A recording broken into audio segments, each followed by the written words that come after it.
Hi Flosstube, I'm back to do another video. I just uploaded an update a couple days ago, a few days ago. It was Monday and today is Thursday. I am wanting to start my stocking, the stocking that I'm going to stitch for myself, and I thought I would do a video where I opened the stocking kit and showed you how I start. In my update video, I was telling you I might stitch a different stocking, but I went ahead and picked this one called Sleigh Ride at Dusk stocking.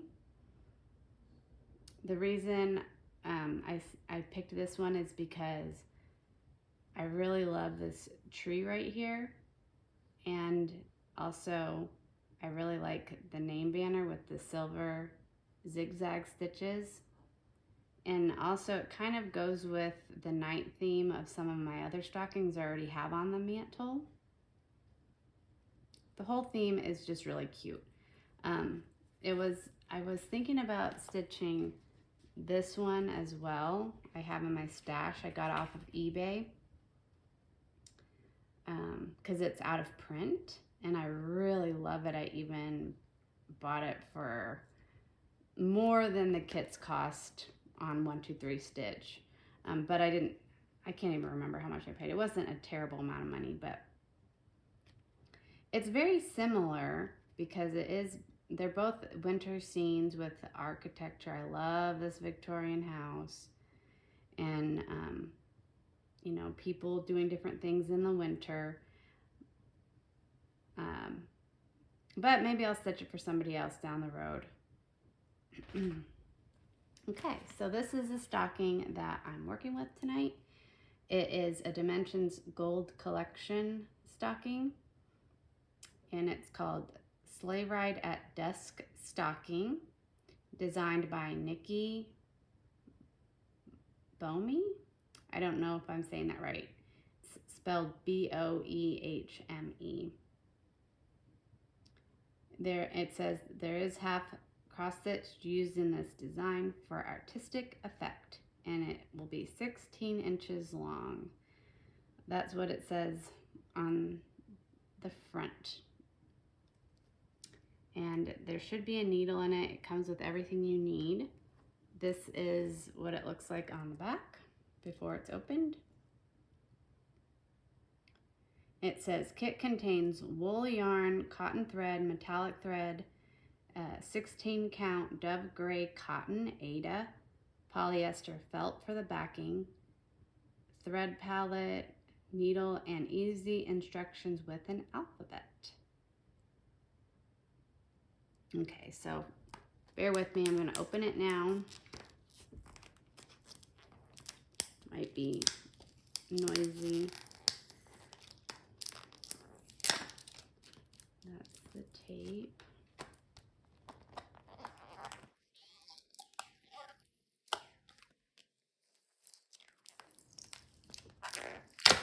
Okay, so it's kind of cool in that there's little slots here that you can close it back up once you've opened it.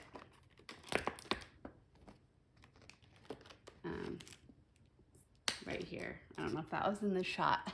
Okay, so here we go. Take the folder off, and so you have your stitched up stocking to refer to, and then this is how the threads come. They're very long.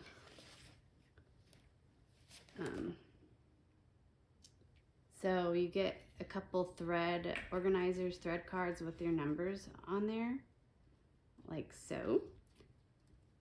And then also, there's always kind of a bundle of more thread for the colors that you use a lot.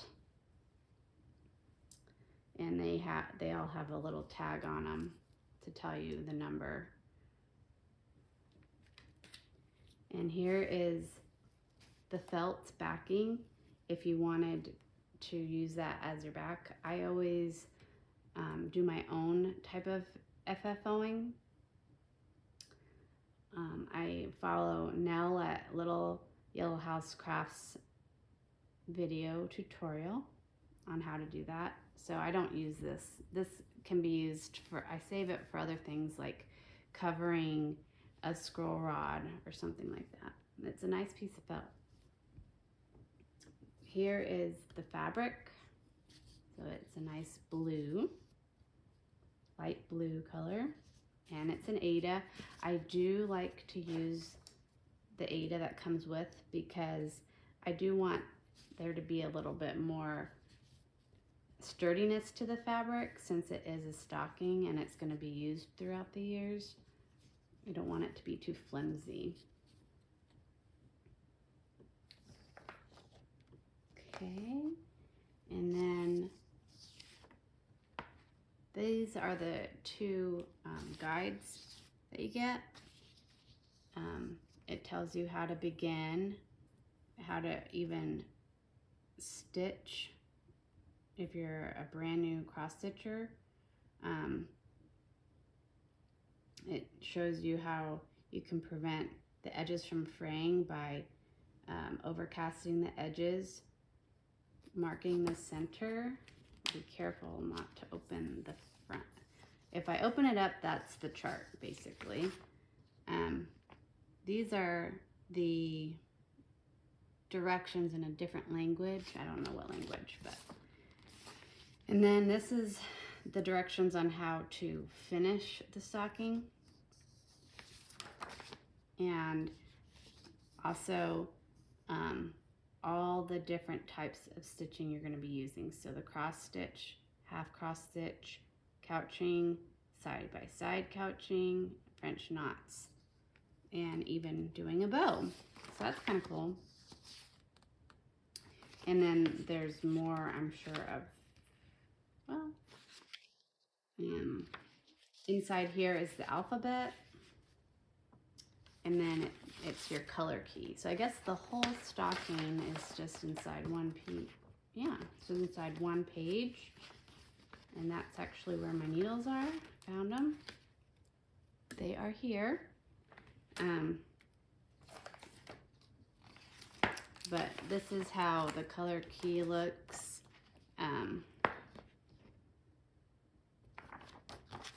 I won't show too much of it because I'm not sure exactly what I'm allowed to show, but these are your needles. It looks like,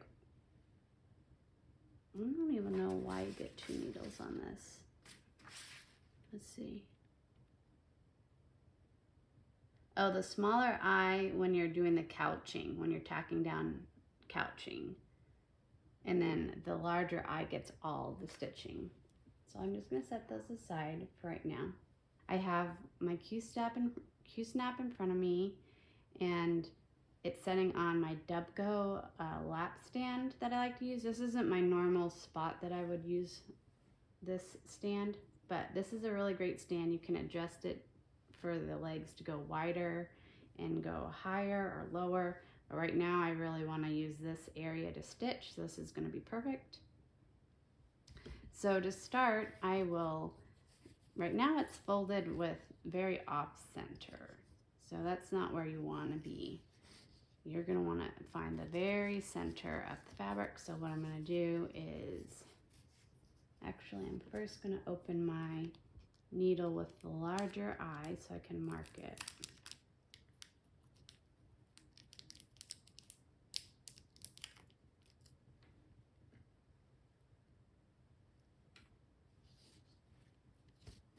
Okay, so I'll fold it in half and then in half again.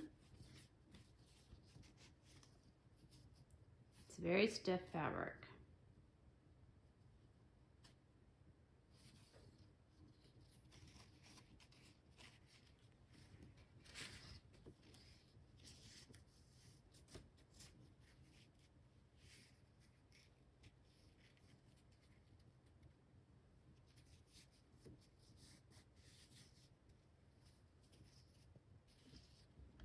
Okay.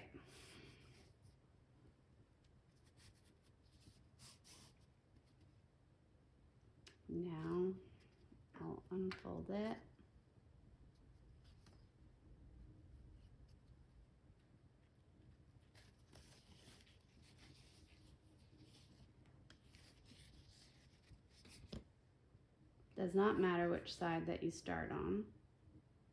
So I'm just going to stick my needle right in there, and then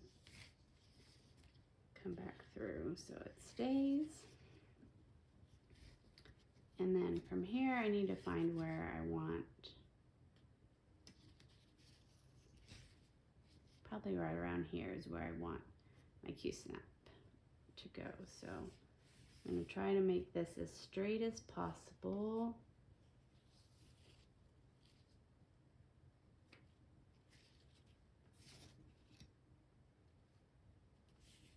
I'm pretty famous for getting my fabric in crooked. Okay, so I'll kind of just see, yeah, kind of up just slightly here. Okay. Okay.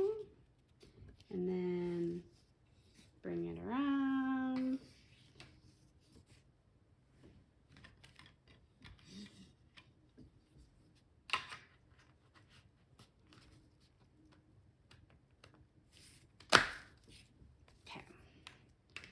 And can kind of roll this up. It's not super taut, but the thing is, I might actually try to, the fabric is so stiff, it's almost like it doesn't need to be. I might just try this one more time.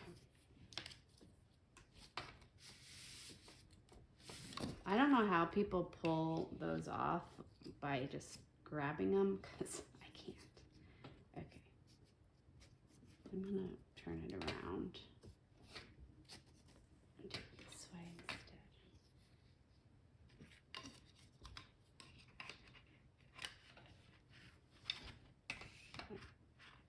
Just want it to be more in front. Okay. Now when I adjust, yeah, okay. So there's my fabric on the Q-snap. I do have a grime guard as well. This is an 11 by 11, but I used a different size sidebar because I wanted it to be wider.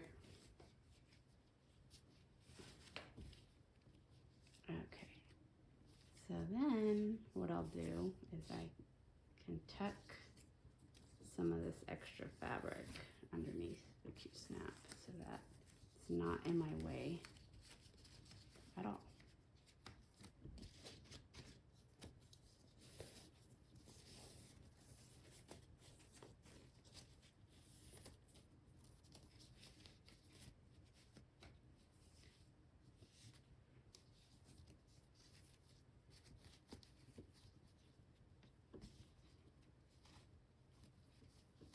Now all I'm missing is a needle minder. I didn't think about a needle minder. Okay, so now that I have my fabric on the Q-snap and I've marked the center where I want to start, I need to find the center of the chart. So I'm going to do that and then come back on. All right, I found the center of the pattern. The way you can do that is there's arrows on the top and on the side, and when those two arrows meet together on the pattern, that's the center. So I picked a symbol that was near the very center that would show up. One of the colors was light gray. I wasn't sure how well that would show up while I'm stitching, and the other one was a light brown. So this is how I do this. I know there's a lot of ways to do it, and I think some people said you can just pull the thread out, but I don't know how it's pretty in there. So what I do is I just cut what I need And then I need 2 strands. So I'm gonna just pull one off and do the loop start with it. So I'm not gonna pull 2 strands out. I'm just gonna pull 1 strand out and do the loop start. And then what I do with the extra thread is I take a hole punch and I just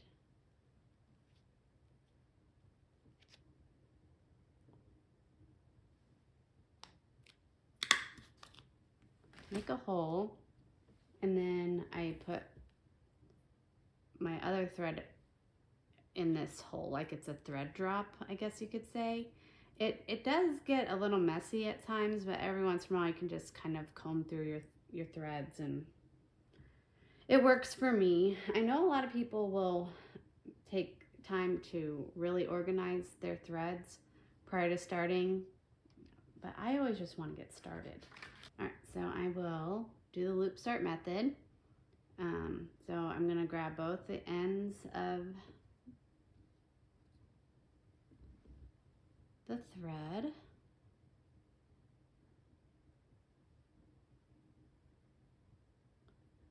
And what I'll do is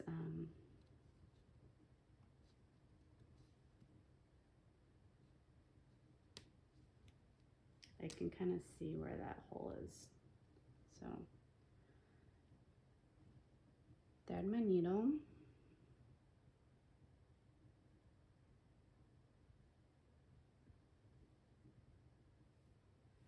Okay, and here we go. Very exciting. So I can two-handed stitch here. I'll go down. Actually, I want to go down one more because I like my my top thread to go from here to here. So I need to start either here or here. So I went down in my first hole. Now I'm coming back up with this still hanging out in the front. And before I pull the thread all the way through, I'm gonna loop my needle in there and then come back down in that same second hole that I just did. So it is, the thread is on there, it's not going anywhere. Then I'll come back and I railroad the top leg, so I go in between the threads and go down. There's the first stitch, guys. So exciting. So I'll just come over here, do my next stitch.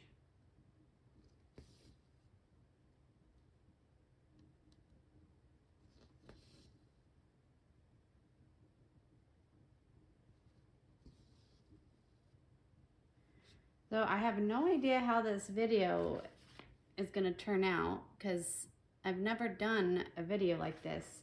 I actually tried to stitch or open a kit last year maybe, and it just, there was too many things going wrong. The dishwasher was running.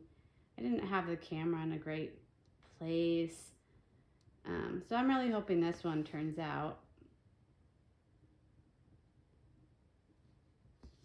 What's also fun is that Carolyn Mazio, I don't know if anybody remembers her, she is back doing videos, and that's actually not her channel name anymore. She's now, I think she's called the Flosstube Stitcher, and she has gotten into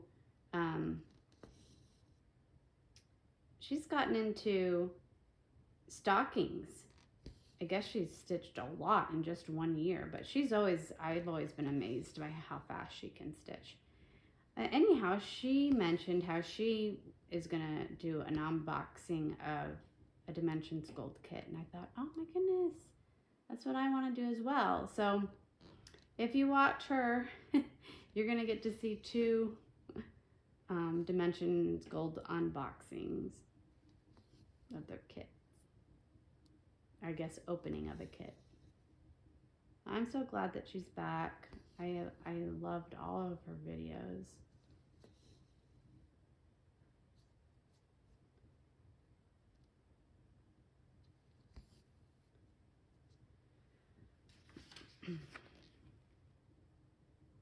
Well,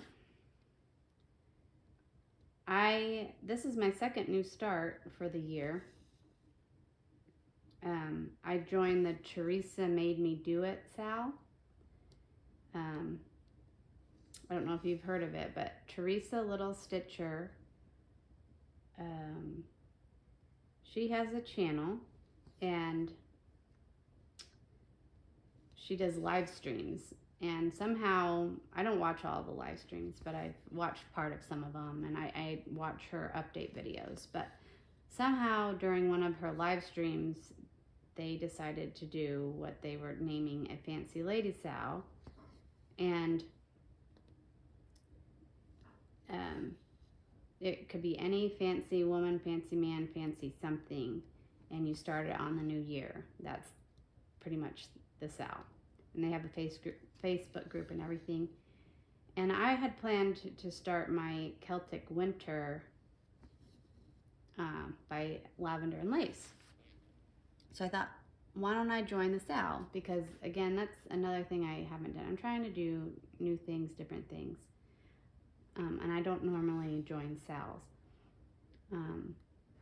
So I am converting the Celtic Winter to more of a blue colorway with the help of Miss Oh So Crafty's color conversion that she's put on the Facebook group, the Lavender and Lace Celtic Lady Facebook group.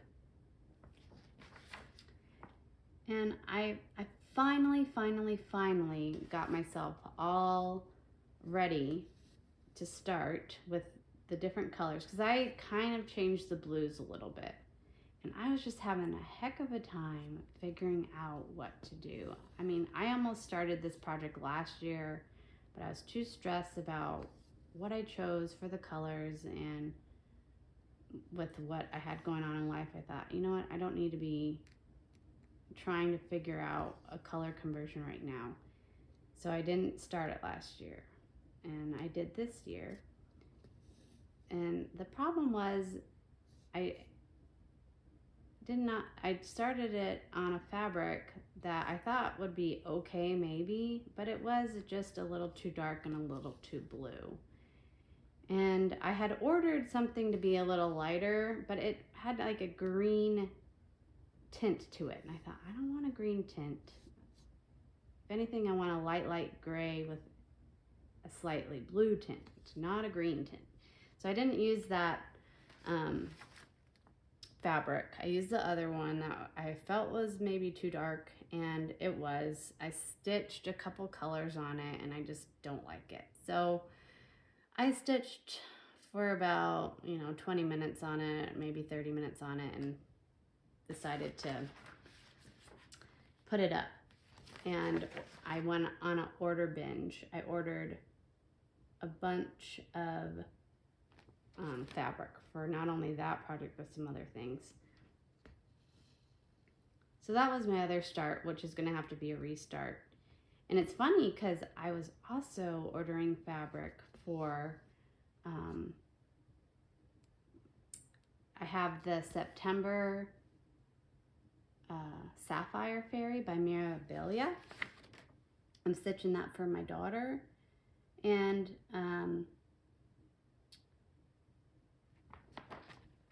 sorry, let me just get my bearings here. I'm stitching that for my daughter. I started it a while ago, and I'm realizing that I have barely any margins around this fairy.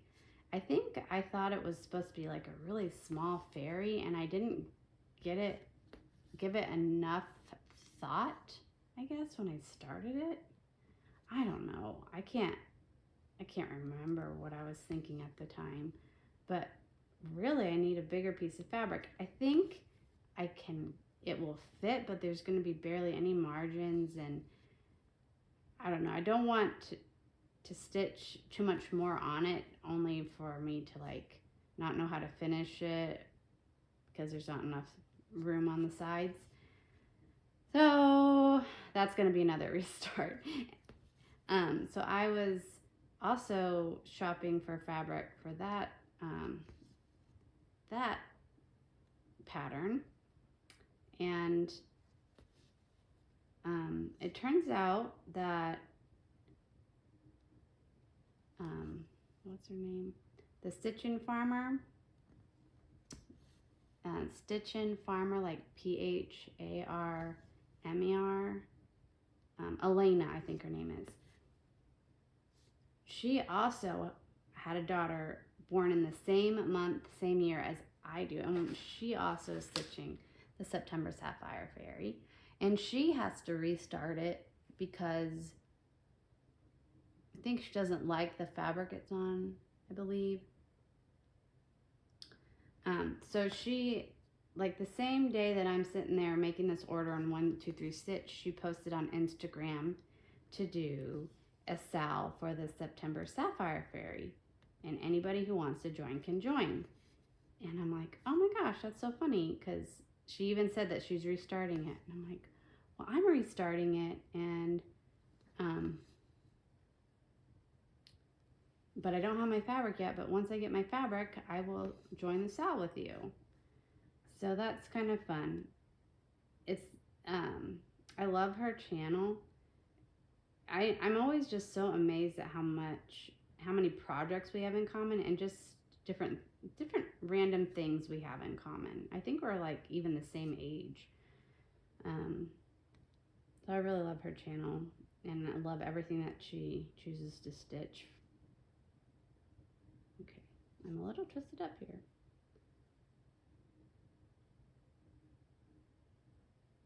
Here we go. So in my next video, I'll be showing some fabrics that I purchased, and hopefully I'm going to have one that's going to work for the lavender and lace Celtic winter, and I'm going to have one that will work for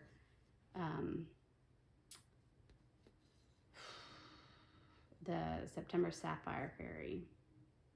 Fingers crossed. I really, really wish that we had an LNS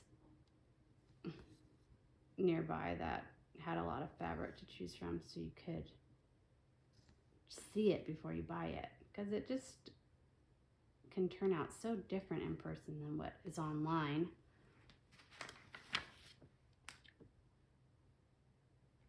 I also ended up buying, I think I was enabled by the Stitching Pharmer, and I always loved this pattern. It's the Sleeping Beauty by Mirabilia, and I think I ordered some other patterns. I'll remember once I get my order.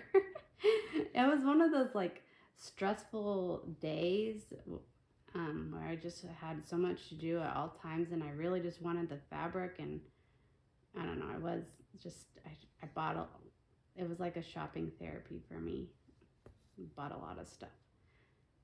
And then I saw on Facebook somebody posted this elephant. Oh my gosh, it's so beautiful. I don't remember the name of the pattern, but I believe the designer is Shannon Christine, and I don't think she has much elephants. So if you wanted to look it up, maybe I'll throw in a picture of it right here. But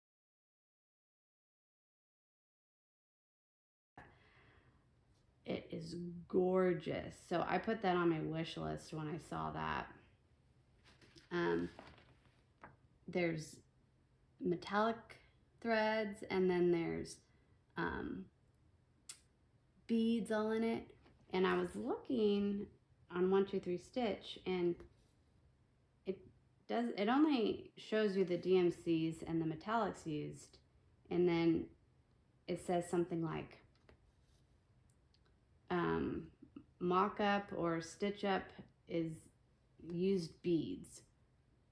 So I'm like, okay, what beads? So I guess I would hope that if you bought the pattern, it will tell you what beads to use, and then you can go out and purchase them. But oh, that is so pretty and right up my alley. I think I'm gonna have to get that at some point.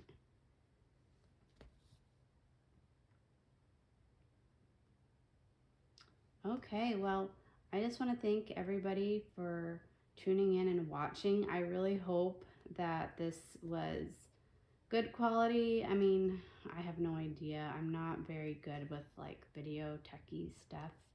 Um, but I did the best that I could. Um, ask me any questions you have about stockings. This is my 5th one, so I'm getting to know them pretty well. The little bit that I stitched on just now is this light brown here. So I am stitching like the wall, the corner wall, and then the door, I think. Oh, so that's really fun. And it does look like, why would I be all the way over here when the center is over here? But you have to always remember that the stocking comes down, and